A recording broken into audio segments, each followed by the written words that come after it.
자, 오늘도 우리 사도가 전한 고린도 교회 쓴 편지 고린도 전서 10장 말씀 보고 있는데요. 바울 사도는 이 고린도 성도들에게 예수님을 믿는 자로서 이 땅을 살아갈 때 무엇을 기준으로 말하고 생각하고 행동해야 되는가를 가르치고 있습니다. 바로 그것은 자신이 가지고 있는 지식과 권리와 자유의 차원이 아닌 사랑과 덕을 세우는 것을 목표로 행동의 기준을 가져야 된다. 이걸 가르치고 있습니다.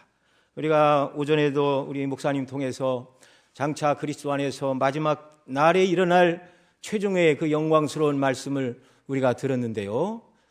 성경이 우리에게 요구하는 모든 것은 거듭 말씀을 드리지만 하나님께서 우리에게 베푸신 것에 비해서 너무나 많은 것을 요구하고 있다. 그렇게 생각을 하면 나는 아직 성경이 말하는 구원의 진리를 제대로 이해하지 못하였구나, 이렇게 생각을 해야 됩니다. 또는 그런 이해가 분명했음에도 불구하고 성경이 요구하는 그 모든 요구가 나에게는 너무 짐처럼 느껴지고 하나님이 좀 너무하신 분으로 여겨진다, 그러면 내가 지금 연약에 빠져 있다라고 생각을 하면 정당한 것입니다. 정말 하나님께서 우리에게 베풀어 주신 은혜에 비추어 볼 때 우리에게 이렇게 해야 마땅하다, 이렇게 사는 것이 그리스도인의 삶이다라고 말씀하는 모든 것은 은혜에 비추어 볼 때 너무나 적은 것이라는 것을 고백하지 않을 수가 없습니다. 정말 영원토록 죄인이 죄사함 받았죠.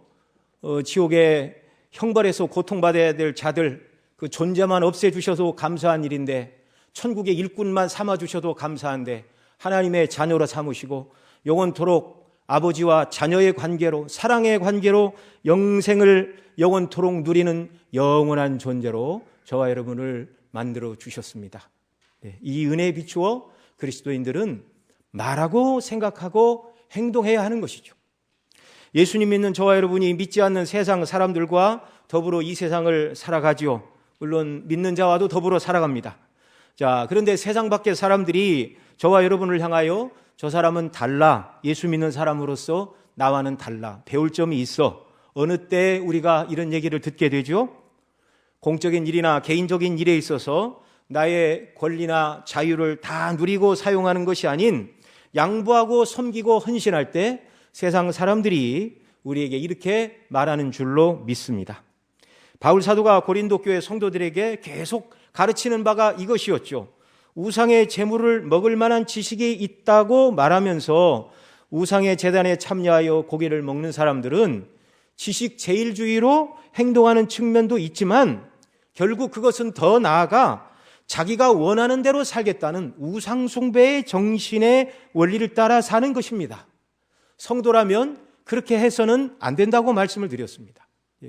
지난주에 우상의 전각에서 사회 가정의 모든 모임이 다 이루어졌고 거기에 참석을 안 하면 상당히 여러 가지 면에서 손해를 볼 수도 있다, 그 말씀을 드렸는데, 그리스도인의 이 땅의 삶은 하나님의 뜻대로 살기를 결정하고 그로 인하여 세상이 우리에게 약간의 불이익과 해를 준다 할지라도 그것을 기쁘게 감당하면서 가는 것이 성도의 삶임을 기억하시기 바랍니다.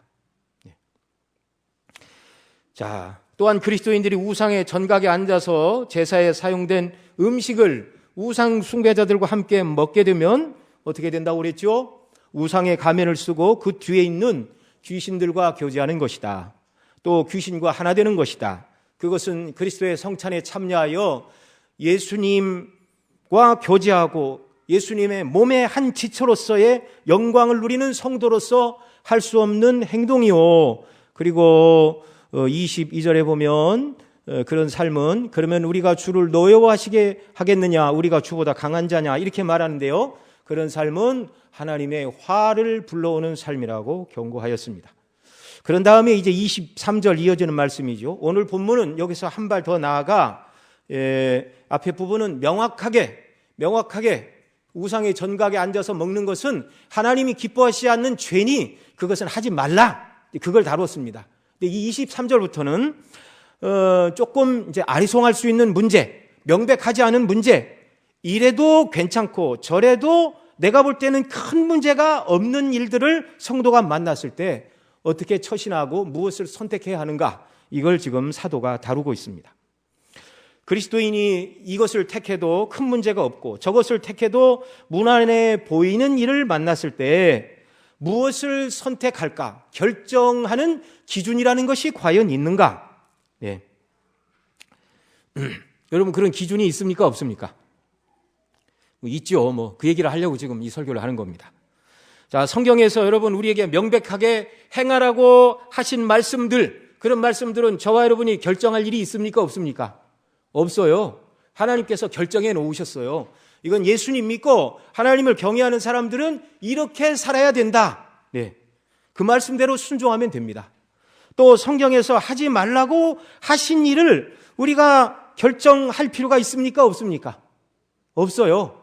하나님께서 성경에는 하시지 말라고 그랬지만 그것은 아마 그 시대의 특수한 상황 속에서 벌어진 일이고 오늘 이 시대에 나와는 조금 다르게 해석할 수도 있는 문제가 아닌가. 그렇게 머리를 쓸 필요가 있습니까? 없습니까? 그렇게 머리를 쓸 필요가 없습니다. 하나님께서 아니라고 한 것은 그냥 아니라고 그렇게 믿고 하지 말라는 것은 그대로 순종하면 되는 것입니다. 여기서 벗어나 행하라는 말씀대로 행하지 않거나 하지 말라는 금령을 어기고 어떤 일을 행하면 이건 모두가 다 하나님 앞에서 불순종의 죄를 짓는 것이죠. 우리가 이것을 행해야 되는가 또는 하지 말아야 되는가를 결정해야 하는 때는 어느 때인가요? 이것은 하나님께서 성경을 통하여 명확하게 말씀하여 주시지 않은 일들을 만나는 때, 그런 때에 이런 지혜가 필요한 것이죠. 어떤 분들은 그렇게 말씀하시는 분이 있습니다.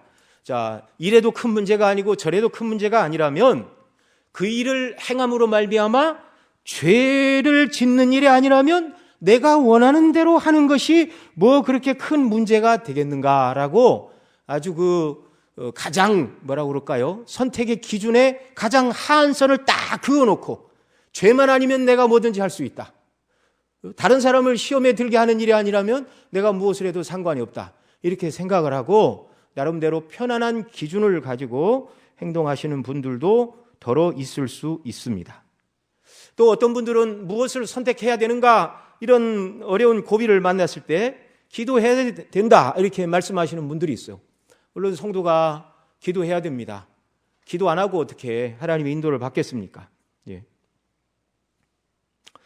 자, 이 기도해야 된다 이렇게 말씀하시는 분들은요, 기도하면 그래서 냉정을 되찾고 이럴까 저럴까 내 머릿속에 혼란이 싹 사라지게 되는 그때, 그래서 내 마음에 이것이 하나님의 뜻이구나라는 생각이 선명하게 떠오르면 기도하고 결정한 일이니 그렇게 기도하고 냉정을 되찾고 기도한 다음에 정말 내가 결정한 일이라면 다른 사람의 반응이나 그 일의 결과로 나타나는 현상들에 대해서 크게 신경 쓰지 않아도 된다. 이렇게 말씀하시는 분들도 더러 있습니다. 그러나 다른 사람이 나의 그 결정 때문에 자신이 고통을 당하여 괴롭다고 이렇게 말을 한다면 나는 기도하고 평안한 가운데 결정을 했으니 당신이 내 결정 때문에 뭐 어떤 혼란을 겪든지 그것은 내 책임이 아니다. 성도가 그렇게 말할 수 있겠습니까? 그렇게 말해서는 안 되는 것이죠. 기도는 그리스도인의 결정에 있어서 매우 중요합니다. 그러나 우리가 선택하기 어려운 문제를 인하여 하나님 앞에 간절히 기도하면 하나님께서 어떻게 하십니까? 그래, 2개 혹은 3개의 선택지가 너에게 있지만 너는 이것을 선택하라고 하나님께서 꼭 집어 말씀해 주시던가요? 그런 일은 흔치 않습니다. 뭐 전혀 없다 이렇게 말씀드릴 수는 없죠. 그렇게 인도하심을 받는 경우가 더러 있습니다. 그러나 대다수의 경우에는 하나님 이런 선택에 있는데 무엇을 선택해야 될까요? 간절히 기도해도 그 문제에 대해서 하나님은 음성이나 꿈으로 직접적으로 말씀하여 주시지 않는 것이 대다수의 경우라는 사실입니다. 우리는 계시된 이 시대의 말씀을 붙들고, 그러니까 하나님의 말씀 속에서 원리를 갖고 살아야 됩니다. 그런데 하나님의 말씀에 보면 이런 선택의 순간에 무엇을 기준으로 선택하고 살아야 되는지 가르쳐 주고 있는 것이죠. 그것을 말씀드리고자 하는 것입니다. 여러분, 우리가 기도해서 하나님의 뜻을 분별한다 그러지만 어떤 때는 간절히 기도해도 기도하는 가운데 하나님의 음성이 아니라 자신의 내적인 욕망의 소리를 하나님의 음성으로 오해하는 경우가 있을 수가 있습니다. 그래서 오해에서 비롯된 평안을 누려서는 안 되는데 때때로 성도임에도 불구하고 그런 거짓된 평안을 누리는 경우가 있죠. 구약의 선지자 요나가 그랬습니다. 요나는 니느웨에 가서 회개를 선포하라는 하나님의 명령을 받았지만 자기가 생각할 때 정의의 기준으로 어떻게 이 백성을 압제하는 저 하나님을 모르는 자들에게 가서 회개를 외칠 수가 있는가? 이것은 내가 생각할 때 공의에 반하는 일이다 생각을 하고 하나님도 내 생각을 지지해 주시겠지. 그리고 니느웨가 아니라 정반대편 바닷가로 가서 다시스로 떠나려고 하는데 마침 다시스로 가는 배가 거기에 딱 있습니다. 여러분, 그 시대 다시스로 가는 배는요, 매일 오후 3시에 하루에 한 번씩 떠나는 배가 아니라 이렇게 곡식을 싣고 무역을 하는 배가 뭐 6개월에 한 번, 3개월에 한 번, 또 뭐 폭풍을 만나면 1년에 한 번 올 수도 있고요. 그렇게 자기가 원한다고 아무 때나 갈 수 있는 배를 만나는 게 아닙니다.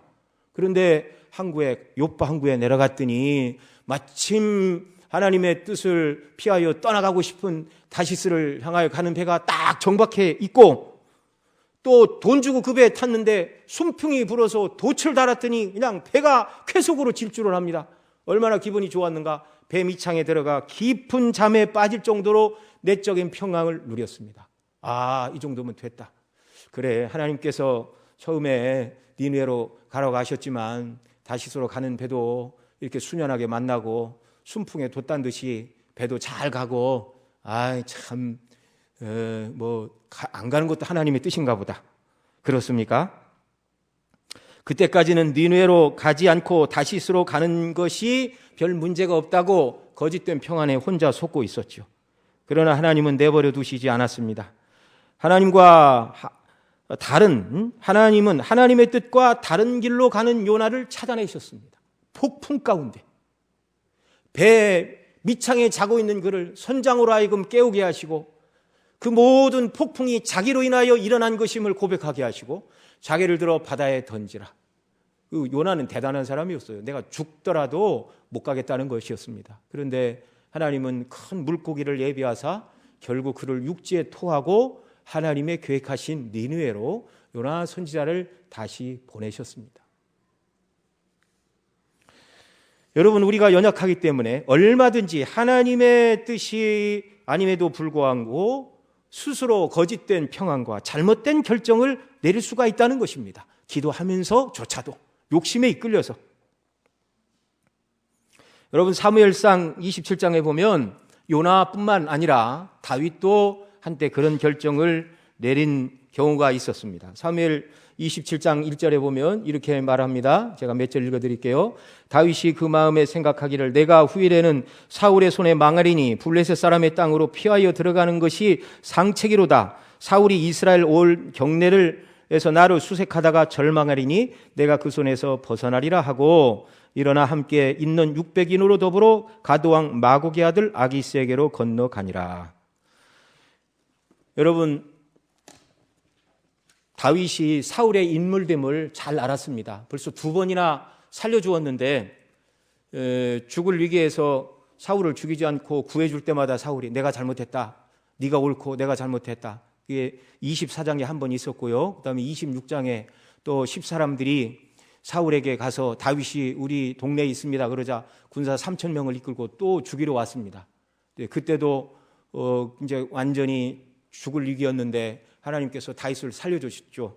블레셋이 침노했다는 소리를 듣고 말머리를 돌려서 다윗이 겨우 벗어났고 또 사울이 들에서 이렇게 잠을 잘 때 다윗이 그 아비새와 함께 가서 그의 창과 물병을 가지고 와서 당신을 죽일 수 있었지만 나는 죽이지 않았습니다. 그러자 또 사울이 눈물을 흘리며 내가 잘못했다. 네가 옳고 나는 나쁘다. 막 그렇게 얘기를 합니다. 그 사건이 지나고서 지금 27장 이 2번 경험을 하고 나서 다윗이 말합니다.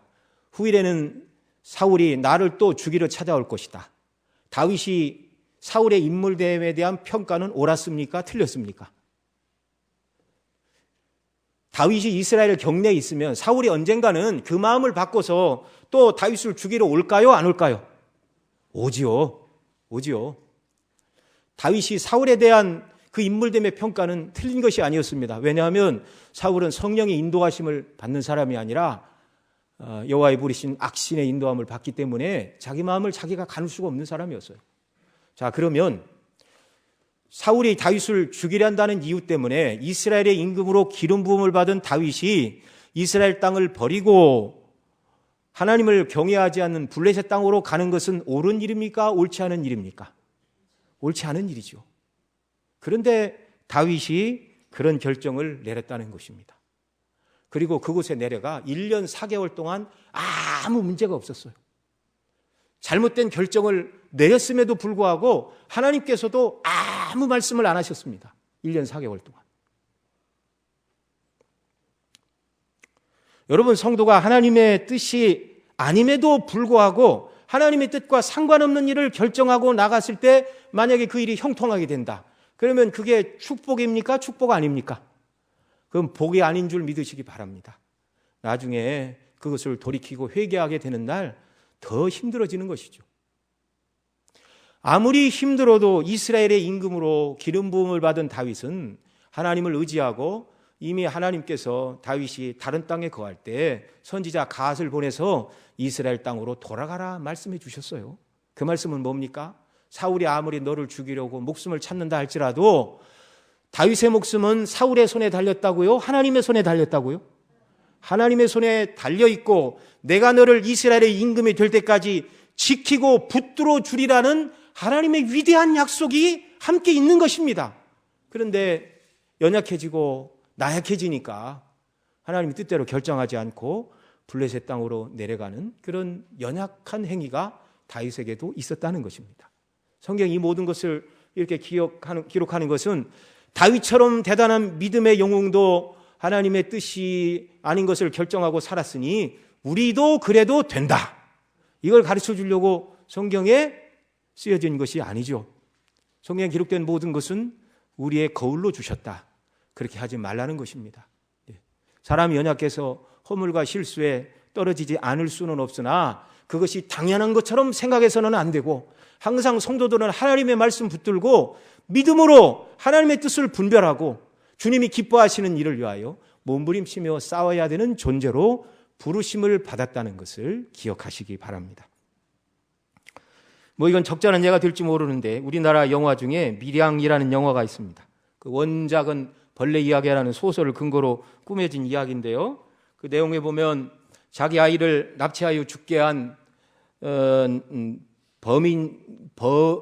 죽게 납치하여 그 아들이 죽은 여인이 주인공입니다. 시내라는 여인인데, 근데 이 여인이 어쨌든 아이가 죽고 나서 예수님 믿으라고 그러니까 어쨌든 교회 나가서 하나님의 사랑으로 모든 것을 다 자기가 극복한 것처럼 생각이 되었나 봐요. 그래서 구치소에 자기 아들을 납치한 범인을 찾아가 내가 하나님의 사랑으로 당신을 용서하겠다 그 말을 하러 면회를 갔습니다. 영화 속의 이야기입니다.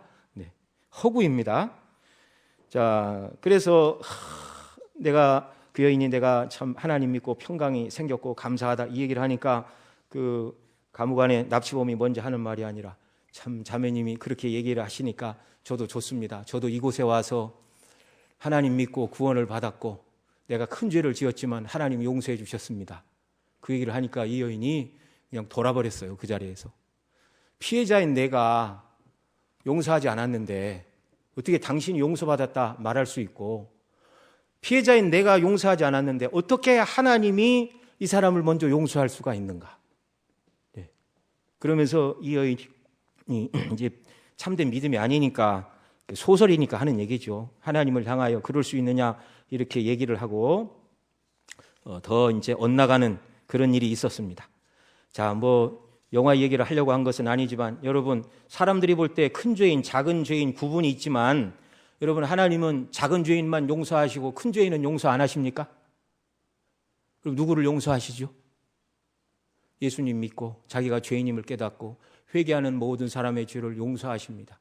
우리가 볼 때 큰 죄인, 작은 죄인이지만 사실 나는 법 없이도 살 사람입니다라고 말하는 뭐 도덕과 윤리의식에 똘똘 뭉쳐있는 사람이라 할지라도 하나님 보실 때 그 사람은 영원토록 지옥 형벌을 받아 마땅한 사람입니다.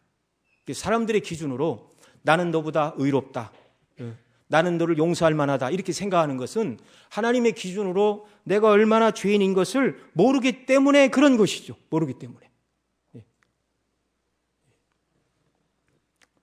누가 뭐 그런 것을 물을 리가 없지만 그 영화를 보니까 기독교가 그렇던데 당신 어떻게 생각하냐 그러면 누가 물으면 대답을 해 주시기 바랍니다. 여러분, 하나님께서 저와 여러분의 눈을 더 활짝 열어주셔서 우리가 얼마나 하나님의 큰 용서와 사랑과 긍휼을 입었고 얼마나 놀라운 신분으로 하나님께서 저와 여러분을 불러주시고 자녀 삼아 주셨는지 더 깨달아 아는 귀한 역사가 우리에게 있기를 바랍니다. 이걸 온전히 깨달으면 세상이 다 망한다 할지라도 기뻐하고 즐거워할 것밖에 없는 줄로 믿으시기 바랍니다. 그래야 주를 섬기는 우리의 삶이 기쁨이 넘치고 힘이 넘치고 주께서 우리에게 명하신 모든 것이 의무요 왜 이렇게 짐이 무겁습니까가 아니라 기쁨이요 즐거움이 되는 것이죠.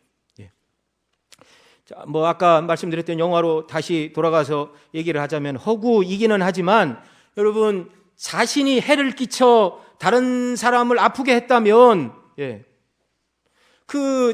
자기가 죽게 한 그 아이의 어머니에게 이 사람이 나아가서 내가 하나님께 용서를 받아서 마음이 평안하고 당신이 용서해 주지 않는다 이런 소리를 하면 될까요? 안 될까요?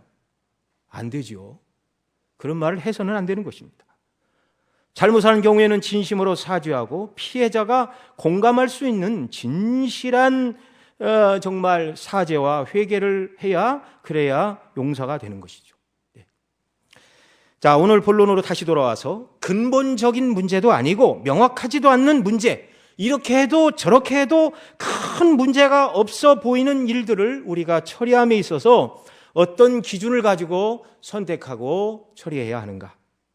앞서 죄가 아니면 내가 원하는 것을 선택해도 된다라고 그 선택의 마지막 선의 기준을 낮추는 사람들이 있다라고 말씀을 드렸는데 그것이 이제 합당한 것은 아니라는 것이고요. 또 어떤 사람은 열심히 이렇게 기도해가지고 마음의 냉정을 찾아서 내가 결정을 했으니 기도하고 결정했으니 상관이 없다. 그것도 정답은 아니라는 말씀을 지금 드리는 것입니다. 그러면 과연 이런 선택의 관림길에서 예수님 믿는 저와 여러분이 붙들 수 있는 기준이라는 것은 정말 있는가?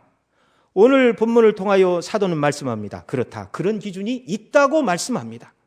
그리스도인이 기도하고 행동하기 전에 먼저 알아야 될 이 행동의 원리를 기억하고 하나님 이 원리에 맞추어 선택하고 행동하며 살아갈 수 있도록 은혜를 달라고 기도해야 한다는 말입니다.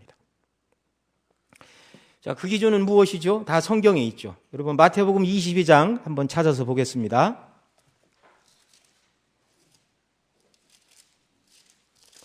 마태복음 22장 34절로 40절 말씀.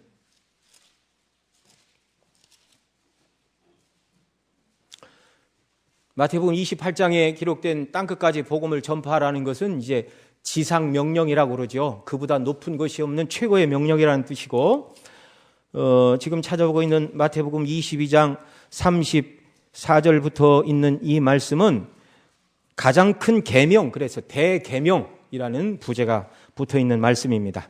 자, 우리 함께 같이 읽습니다. 시작. 예수께서 사두개인들로 대답할 수 없게 하셨다 함을 바리새인들이 듣고 모였는데 그 중에 한 율법사가 예수를 시험하여 묻되 선생님이여 율법 중에 어느 계명이 크니이까? 예수께서 가라사대 내 마음을 다하고 목숨을 다하고 뜻을 다하여 주 너의 하나님을 사랑하라 하셨으니 이것이 크고 첫째 되는 계명이요 둘째는 그와 같으니 내 이웃을 내 몸과 같이 사랑하라 하셨으니 이 두 계명이 온 율법과 선지자의 강령이니라. 아멘. 자, 예수님께서는 율법을 요약해 주셨는데 가장 큰 계명, 마음과 뜻과 정성과 목숨을 다해 하나님을 사랑하는 것, 또한 이웃을 내 몸처럼 사랑하는 것, 이것이 곧 구약이다. 이것이 하나님의 뜻이다. 범사의 모든 일을 행하되 이 두 가지 원리를 가지고 살아라. 그것이 유대인들에게 주어진 삶의 원리였습니다. 오늘 사도는 우리가 읽은 23절로 33절 말씀을 기록할 때도 이 원리를 가슴에 품고 지금 이 성경을 쓰고 있습니다. 먼저 마음과 뜻과 정성과 목숨을 다하여 하나님을 사랑하라는 주님의 가르침을 10장, 오늘 우리가 읽은 고린도전서 10장 31절에서는 이렇게 말합니다. 같이 읽습니다. 시작. 그런지 너희가 먹든지 마시든지 무엇을 하든지 다 하나님의 영광을 위하여 하라. 아멘. 자, 두 번째 뜻은 뭐였죠? 이웃을 내 몸처럼 사랑하라고 예수님이 가르쳐 주셨는데, 자, 이 이웃을 사랑함으로 행해야 될 행동 원리를 10장 24절에서 가르칩니다. 같이 읽습니다. 시작. 누구든지 자기의 유익을 구치 말고 남의 유익을 구하라. 아멘. 자, 성도가 이래도 큰 문제가 없고 저래도 큰 문제가 없는 선택의 문제를 만났을 때 우리가 기억해야 될 두 가지 큰 원리가 바로 이것이라고 사도가 가르치고 있습니다. 첫째는 뭐라고요? 하나님의 영광을 위하여 선택하라. 둘째는 누구의 유익을 위하여? 내 유익을 구치 말고 남의 유익을 구하는 방향으로 선택하고 행동하라. 지금 이 두 가지 큰 원리를 가르치고 있습니다. 그렇습니다. 저와 여러분은 하나님의 영광을 위하여 말하고 생각하고 말하고 행동하고 무슨 일을 선택하고 움직이는 사람으로 하나님이 불러주셨습니다. 그래서 우리는 하나님께서 이렇게 하라 저렇게 하라고 구체적으로 말씀하신 경우가 아닐지라도 내가 이 일을 행함으로 하나님께서 영광을 받으시는가? 주님의 이름이 높아지는가? 나를 구원하신 하나님께서 내가 하는 이 말, 내가 하는 이 행동을 통하여 기뻐하시는가? 이것이 선택의 기준이 되어야 한다는 것입니다. 그러나 우리가 얼마나 연약한지요. 우리가 죄가 아닌 경우에는 내 자신의 유익이나 권리나 즐거움이 선택의 첫 번째 요소가 아니었는가? 돌이켜봐야 하는 것이죠. 자, 내가 어떤 일을 선택함으로 하나님이 기뻐하시는가? 내가 즐거워하는가? 하나님이 나에게 베풀어 주신 은혜가 크면 크다 이걸 생각할수록 여러분 우리가 하나님 중심으로 모든 것을 선택하게 되는 줄로 믿습니다. 여러분 예를 들어서 이렇게 길을 가는데 이렇게 막 온갖 만물 자파상을 다 파는 이렇게 길가에 좌판을 버려놓고 사는 게 있습니다. 예를 들어서 돈이 10,000원밖에 없는데 딸아이가 좋아하는 머리핀도 있고 또 뭐 내가 이렇게 뭐 집에서 이렇게 뭐 어깨가 결릴 때 두드리는 뭐 이렇게 마사지 기계 또 몇천 원짜리도 있고 그다음에 가다 보니까 아내가 좋아할 만한 무슨 뭐 이렇게 설거지할 때 이렇게 쓰는 좋은 수세미 같은 것도 막 있고 그런다고 봐요. 그럼 셋 중에 예를 들어서 어느 하나를 샀습니다. 무엇을 샀는지는 모르지만 이 사람이 자기가 가지고 있는 돈을 투자하여 무엇을 샀다 하면 무엇을 말하죠? 그 사람 머릿속에 지금 뭐가 가장 우선순위에 있는가가 결정이 된 것입니다. 딸을 위하여 머리핀을 샀다 그러면 자기 어깨가 조금 불편하고 자기 아내가 뭐 간절히 뭐 사다 달라고 얘기했던 것보다 딸아이가 머리에 이렇게 꽂고 있는 그 핀이나 그 이렇게 머리띠 이런 것들이 아이가 하고 있는 모습이 너무 좋을 것 같아서 그것을 샀으면 그 사람의 마음속에는 딸에 대한 사랑이 충만한 사람이 되는 것입니다. 여러분, 여러분이 여러 가지 선택지가 있을 때 나의 유익을 위하여 무엇을 선택했다. 그러면은요, 제가 하나님의 영광을 위하여 살기를 원합니다. 라고 기도했지만 삶은 하나님의 영광 중심으로 살고 있지 않다는 반증입니다. 그러나 여러 선택지가 있을 때 하나님이 기뻐하실 만한 일을 선택하고 그 일을 위하여 우리 자신을 드렸다면 구원받은 하나님의 백성과 자녀로서 마땅히 해야 될 일로 주님의 이름을 높이고 영광을 돌리고 있는 것이죠. 이런 역사가 저와 여러분의 삶 속에 더 분명하고 확실하게 드러나는 역사가 우리에게 있기를 바랍니다. 여러분 구원받은 성도는요, 하나님이 기뻐하신 일을 선택하며 살아갈 때 말씀드렸지만 시간이나 물질상 나에게 손해가 온다 할지라도 그것을 기쁘게 받아들이는 사람인 줄 믿습니다. 이게 성숙한 그리스도인입니다. 하나님이 기뻐하시고 원하시는 가치 있는 일에 자기의 시간과 물질을 드리는 사람. 이것이 영원한 천국의 소망을 두고 살아가는 진정한 그리스도인임을 여러분 믿으시기 바랍니다. 예수님은 교회 나오는 모든 사람들은 집을 짓는 사람이다. 반석 위에 집을 짓든지 모래 위에 집을 짓든지. 그런데 그 사람이 모래 위에 집을 지었는지 반석 위에 집을 지었는지 평상시에는 드러나지 않는다. 언제 드러난다고요? 비가 오고 홍수가 나서 큰 물이 밀어닥칠 때, 아무리 큰 홍수라도 반석은 밀어낼 수가 없습니다. 반석 위에 지은 집은 튼튼하지만 모래 위에 집은 모래가 쓸려가니 그 집이 다 무너지고 마는 것이죠. 여러분, 우리가 신앙생활을 하되 예수님의 구원의 은혜가 기쁘고 감사해서 주님 때문에 교회 나오고 주님 때문에 살아가고 삶의 이유가 우리 주 예수 그리스도인 사람은 예수님 믿다가 어떤 신앙과 풍파가 몰려와도 끄떡하지 않습니다. 그런데 교회 나오는 목적이 누구 말을 듣고, 우리 교회는 그렇게 가르친 적이 없지만 예수님 믿으면 부자 되고 예수님 믿으면 병 낫게 되고 예수님 믿으면 원하는 바가 다 이루고 예수님 믿으면 자녀가 형통해진다고 그렇게 믿고 교회 나온 사람들은 그렇지 않고 어려움과 풍랑과 풍파가 몰아치게 되면 예수 믿어도 별 소용없네. 그리고 교회를 나가는 것이죠. 그게 끝이라면 좋겠지만 그 영혼은 어떻게 될까요? 우리 주님 오시는 마지막 날 그의 믿음은 모래 위에 집은 지으로 판명이 나는 것이죠. 여러분, 성도들에게 주어진 합법적인 즐거움이나 삶의 여유로움을 다 버리라는 것은 아닙니다. 하나님께서 우리가 연약한 인생임을 아시니까 때를 따라 쉴 때도 주시고 일할 때도 주시고, 또 몸이 너무 일만 하면 권해서 병원에 잠깐 입원해서 쉬라 그렇게 하시는 때도 있지요. 네, 그러나 우리가 범사에 어떤 일에 대한 결정을 내릴 때 우리가 그 모든 일에 결정을 내리는 그 중심에는 항상 하나님이 이를 통하여 기뻐하시고 원하시는 일인가, 이것이 저와 여러분의 기준이 되고 소원이 되기를 바랍니다. 네.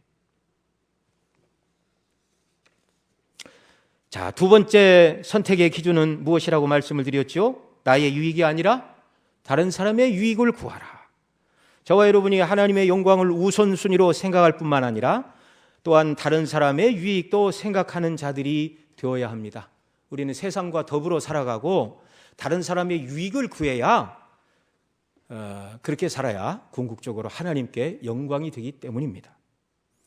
여러분, 이 세상에는 오직 두 종류의 사람만 있습니다. 하나님을 알고 예수님 믿는 자들, 하나님도 모르고 예수님 믿지 않는 자연인들, 거듭난 사람과 자연인, 이 두 부류의 사람이 이 세상에 살고 있는데요. 우리는 거듭난 그리스도인을 만나든 거듭나지 않은 자연인을 만나든 이 두 부류의 모든 사람의 유익을 위해서 선택하는 역사가 있기를 바랍니다. 이런 선택을 하는 사람이 예수님 닮은 사람이고 성숙한 그리스도인이라고 성경이 말하는 것입니다.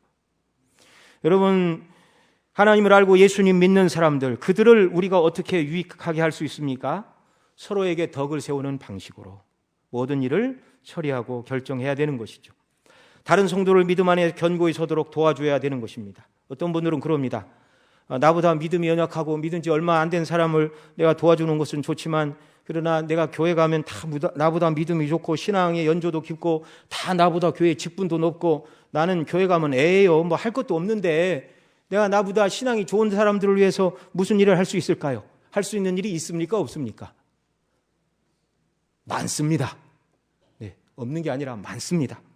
네. 성도들은요, 영적인 성숙도와 상관없이 서로를 귀하게 여기고 격려하고 기도해주고 복음의 영광을 위하여 함께 협력하는 것, 예. 나의 유익을 구하지 않고 다른 사람의 유익을 위하여 살아갈 때 나보다 믿음이 있는 사람이 더 그런 모습을 보고 각성을 받는 것이죠. 야, 교회 나오지 얼마 안 된 사람도 저렇게 하나님의 영광과 다른 사람의 유익을 위하여 살아가니 예수님 믿은 지 10년이나 더 된 나는 어떻게 해야 되겠는가? 20년, 30년 되고 교회 직분을 받은 나는 얼마나 더 하나님의 영광과 다른 사람의 유익을 위해서 선택하며 말하고 행동해야 되겠는가? 그러면 하나님 알지 못하는 사람, 예수님 믿지 않는 사람들을 가장 유익하게 하는 것은 무엇이죠? 그것은 두말할 필요도 없이 복음을 듣게 하는 것입니다. 전도하는 것입니다. 그러니까 예수님 믿지 않는 사람을 만나면 우리가 어떤 말과 행동을 하되 그 사람에게 유익을 주어야 되는데 결국은 그 사람에게 무슨 말을 하기 위하여 선을 행해야 된다고요? 예수님 믿으세요. 예수님 믿고 구원 받으세요. 예수님 믿고 죄사함 받으세요. 예수님 믿고 하나님의 자녀가 되시기를 바랍니다. 그 말을 하기 위해서, 내가 그 말을 하면 그 사람이 잘 받아들이도록 하기 위하여 그 사람이 좋아하는 일들을 선택하고 내 시간과 물질을 허비 내지는 드리는 그런 선택을 해야 한다는 말이죠. 바울 사도는 오늘 본문에서 하나님의 영광과 다른 사람의 유익을 위한 신뢰를 들어서 말씀하고 있습니다. 바울은 원리만 말하고 있는 것이 아니라 실제적인 예를 듣고 있는데요.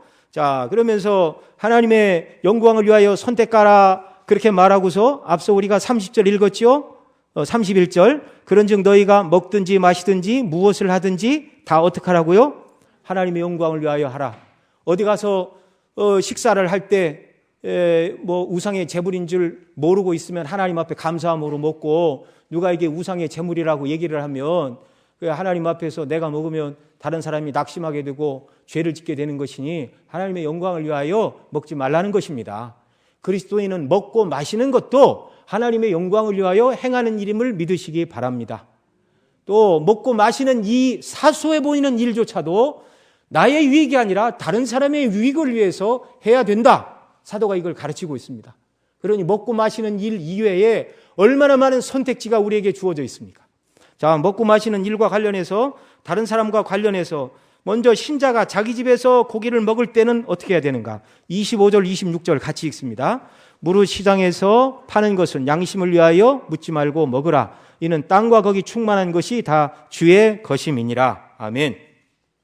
시장에서 고기를 사다가 자기 집에서 먹게 되는 경우에 얼마든지 먹어도 된다.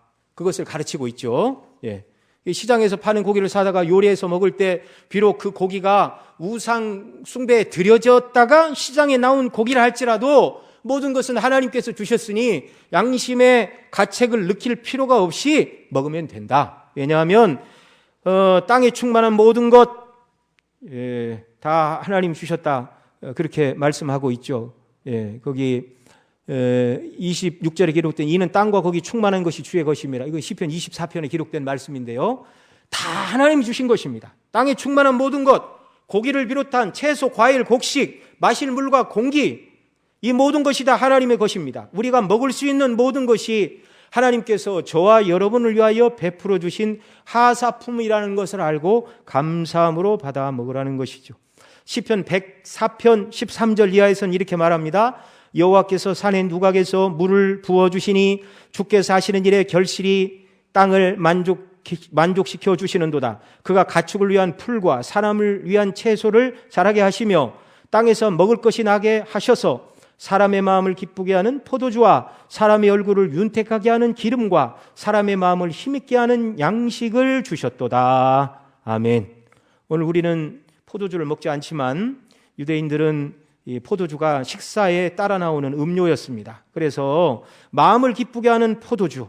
그러니까 당시 유대인들은 포도주를 먹었다고요? 안 먹었다고요? 어떻게 먹으라고요? 하나님이 마음을 기쁘게 하도록 주신 것이니 감사함으로 그들은 먹었습니다. 또 사람의 얼굴을 윤택하게 하는 기름과, 그러니 저와 여러분은 식물성이든 동물성이든 기름을 먹으면 됩니까? 안 됩니까? 건강에 해가 되지 않으면 많이 드시기 바랍니다. 기름이 얼굴을 윤택하게 한다. 또 사람의 마음을 힘있게 하는 양식을 주셨다. 그러니 일부 어떤 금욕주의자들처럼 굶어 죽지 않을 정도로만 먹고 살면 된다. 그건 뭐 혼자만 그렇게 하면 되고 남한테 강요할 일은 아니고 성경은 분명히 말씀하고 있습니다. 하나님께서 사람의 마음을 기쁘게 하는 포도주와 사람의 얼굴을 윤택하게 하는 기름과 사람의 마음을 힘있게 하는 양식을 주셨으니 감사함으로 먹고 주의 영광을 위하여 힘있게 일하면 되는 것입니다. 자, 두 번째, 다른 집에서 다른 사람과 식사를 하게 될 때 만나는 경우를 27절로 30절에서 말씀하는데요. 우리 27절로 30절도 같이 읽습니다. 불신자 중 누가 너희를 청하매 너희가 가고자 하거든 너희 앞에 무엇이든지 차려놓은 것은 양심을 위하여 묻지 말고 먹으라. 누가 너희에게 이것이 재물이라 말하거든 알게 한 자와 및 양심을 위하여 먹지 말라. 내가 말한 양심은 너희의 것이 아니요 남의 것이니 어찌하여 내 자유가 남의 양심으로 말미암아 판단을 받으리요. 만일 내가 감사함으로 참여하면 어찌하여 내가 감사하다는 것에 대하여 비방을 받으리요. 이렇게 말씀합니다. 자, 성도가 집에서 시장에서 사온 고기는 그냥 먹으면 된다. 그다음에 이제 남의 집에 초대를 받았을 경우 이제 27절에 보면 불신자 중 누가 너희를 청하매, 예수 믿지 않는 사람이 당시 이렇게 믿는 성도를 청하여 고기를 잘 이렇게 요리를 했는데 그 고기의 출처를 어디서 나왔는지 밝히지 않고 요리를 해주면 어떡하라고요? 양심을 위하여 묻지 말라 이렇게 말했습니다. 이 말은 이게 우상에게 드려졌던 거야? 안 드려졌던 거야? 만약에 우상에게 드려졌던 것이면 나는 안 먹어. 근데 요리를 한 사람이 그 우상한테 제사 드리고 갖고 온 건데? 그러면 불신자가 믿는 자를 초대해서 식사 대접을 하겠다고 그랬는데 신자가 안 먹겠다고 그러니 얼마나 난감한 상황입니까? 이럴 때는 양심을 위하여 묻지 말고 어떻게 하라고요? 그냥 먹는 게 덕스러운 일이라고요. 그냥 먹는 게. 네. 여러분 아시겠습니까? 다른 사람이 때로 연약한 모습에 빠져 있을 때 그리스도인이 그걸 꼭 집어서 왜 그렇게 행동하는데 그렇게 말하지 않는 것이 덕스러울 때도 있다는 것입니다. 네. 특히 믿지 않는 사람들에게는 더 말해 무엇하겠습니까? 한 10여 년 넘었죠. 우리 교회에 청년부 예배를 드리는데 믿는 형제 따라서 믿음 없는 친구들이 이렇게 와요. 그런데 한두 번 온 게 아니라 한 1년 옵니다. 1년쯤 오니까 이제 형들이 믿음이 있는 줄 알고 야, 너는 교회 다니는 애가 이것도 하고 이것도 하고 이것도 하고 왜 그러냐? 그러니까 그 청년이 하는 말이 그래요. 나 친구 따라왔지. 나 예수님 믿는 사람 아니에요. 왜 나한테 예수님 믿는 사람의 기준을 요구하냐는 것입니다. 여러분 어떻게 생각하십니까? 믿지 않는 사람이 세상의 원리로 살아가는 것. 왜 그렇게 하냐? 그렇게 말할 수는 없죠. 내가 예수님을 믿어야 된다. 예수님이 얼마나 좋은 분인가를 자꾸 말해 주어야 되지. 형들 입장에서는 거슬리죠. 나이도 어린 동생이 이렇게 막 예수 믿는 사람들은 안 하는 행동을 하고 있으니 얼마나 거슬려 보이겠습니까? 그러나 그 사람이 믿음이 없다면 그리스도인이 그것을 잘못된 행동이라고 지적해서는 안 되는 것이죠. 그러나 28절 말씀은 또 다른 예입니다. 뭐라고 그러죠? 다른 사람 집에 초청을 받아서 식사를 하는데 누가 너희에게 이것이 재물이란 말하거든. 초청한 사람이 아니라 초청을 받은 다른 사람이 이거 어디 우상의 재단에 드려서 재물 아니야? 이렇게 말을 하거나 또는 초청한 불신자가 성도를 시험하기 위하여 이거 재물인데 먹어도 되나? 이렇게 말하는 경우라면 어떡하라고요? 먹지 말라고요. 먹지 말라고요. 네. 그게 다른 사람의 양심에 해를 끼치지 않고 자기도 하나님 앞에서 그런 다른 사람을 낙심하게 하면 죄가 되는 것이죠. 다른 사람을 낙심하게 하지 않고 하나님 앞에서도 죄를 짓지 않는 결정이 먹지 않는 것이다. 사도가 이렇게 구체적인 예를 가지고 가르쳐 주시고 있습니다. 여러분, 먹고 마시는 것이 별것 아닌 것 같아도 어떤 때는 먹는 것을 통해서 하나님께 영광을 돌릴 수도 있고 어떤 때는 먹지 않음을 통해서 하나님께 영광을 돌릴 수도 있다는 것을 알아야 됩니다. 그래서 우리는 모든 결정이 하나님의 영광과 다른 사람의 유익이라는 덕을 세울 수 있는가? 이것이 기준이 되어야 되는 것이죠. 그래서 23절, 요절과 같은 말씀이 거기 또 있습니다. 여기 23절로 33절까지는요, 우리가 외워야 될 말씀이 군데군데 들어가 있어요. 10장 31절은 누구나 다 외우고 있는 말씀이죠. 그러나 이 23절도 그에 못지않게 중요한 말씀입니다. 같이 읽습니다. 시작. 모든 것이 가하나 모든 것이 유익한 것이 아니요 모든 것이 가하나 모든 것이 덕을 세우는 것이 아니니. 24절 마저 읽습니다. 누구든지 자기의 유익을 구치 말고 남의 유익을 구하라. 아멘. 이 원리를 따라 살아감으로 하나님께 영광을 돌리고 다른 사람을 그리스도 안에서 기쁘게 하고 또 믿지 않는 자들을 주님께로 인도하는 위대한 전도의 통로로 쓰임받는 저와 여러분 모두가 되시기를 바랍니다. 기도하시겠습니다. 하나님 아버지 고맙고 감사합니다. 죄사함 받았고 구원받아 하나님의 자녀가 되었고 영원한 천국을 기업으로 이들 후사로 우리를 삼아주시니 감사합니다. 우리가 받은 이 은혜에 대한 기쁨과 감격을 가지고 이 땅을 살아가게 하시되, 하나님께서 명하신 일에 순종하고 하나님께서 금하신 일을 멀리하며 또 이래도 좋고 저래도 좋은 그런 선택의 순간을 맞이했을 때 우리가 하나님의 영광과 나의 유익이 아닌 다른 사람의 유익을 위하여 선택하며 절제하며 덕을 세우는 자들로 살아갈 수 있도록 은혜 더하여 주옵소서. 우리 구주 예수님의 이름으로 기도드리옵나이다. 아멘.